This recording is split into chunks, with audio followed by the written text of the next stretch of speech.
Assalamualaikum warahmatullahi wabarakatuh. Halo semuanya, pada kesempatan kali ini, kami dari kelompok 2 akan mempresentasikan diskusi kami ruang kolaborasi rancangan pembelajaran dalam UID pada mata kuliah perancangan dan pengembangan kurikulum pada topik 5. Adapun anggota kelompok yaitu Anissa Zahra, Feby Agustina, Karlinawati, Muhammad Junaidi, dan Nadiatul Hafidah. Soal 1. Bagaimana caranya menggugah pemikiran untuk melibatkan semua peserta didik dalam ide-ide besar dan melakukan unjuk kinerja? Jawaban soal 1.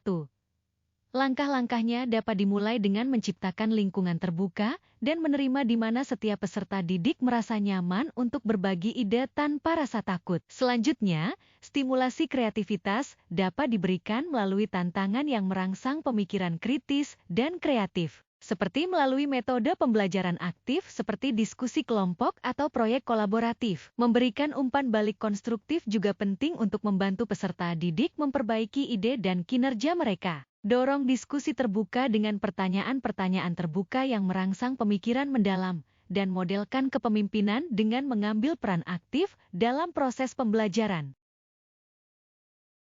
Soal 2.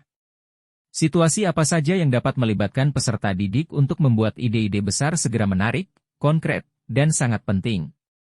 Jawaban soal 2 yaitu diskusi kelompok berbasis masalah, proyek kolaboratif multidisiplin, kompetisi inovasi, kunjungan ke perusahaan atau institusi inovatif, mentorship oleh profesional industri, studi kasus, dan memanfaatkan teknologi terbaru. Soal 3. Bagaimana pendekatan penyampaian materi sehingga menghasilkan minat dan keingintahuan terhadap materi? Jawaban soal 3. Penting untuk menerapkan berbagai pendekatan yang berpusat pada peserta didik. Pertama, kaitkan materi dengan kehidupan sehari-hari peserta didik untuk menunjukkan relevansinya dalam konteks nyata. Selanjutnya, libatkan peserta didik secara aktif melalui beragam metode, seperti diskusi, permainan, atau proyek praktis, sehingga mereka terlibat langsung dalam proses pembelajaran. Soal 4. Peluang macam apa yang bisa menopang minat pelajar, terutama ketika keadaan pembelajaran terasa sulit? Jawaban soal 4.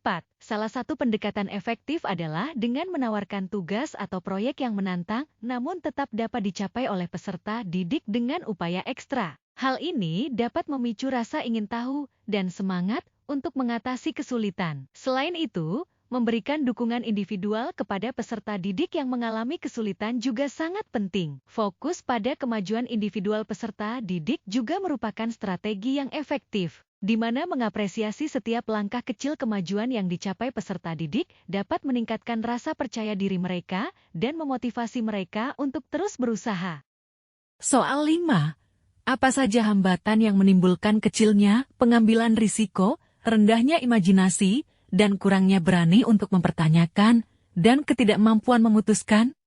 Jawaban soal 5, keterbatasan pandangan dan pemikiran yang konservatif, kebiasaan, dan comfort zone peserta didik yang kuat, fokus pada hasil akhir, dan ketakutan dari kegagalan, kekhawatiran akan salah, atau ditolak lingkungan yang tidak menyenangkan dan negatif, ketidakpercayaan pada kemampuan diri sendiri, dan tekanan dari orang lain atau ekspektasi yang tinggi. Demikian presentasi kami hari ini dari kelompok 2, salah hilaf mohon maaf dari kami. Terima kasih telah mendengarkan, salam sukses untuk kita semua. Wassalamualaikum warahmatullahi wabarakatuh.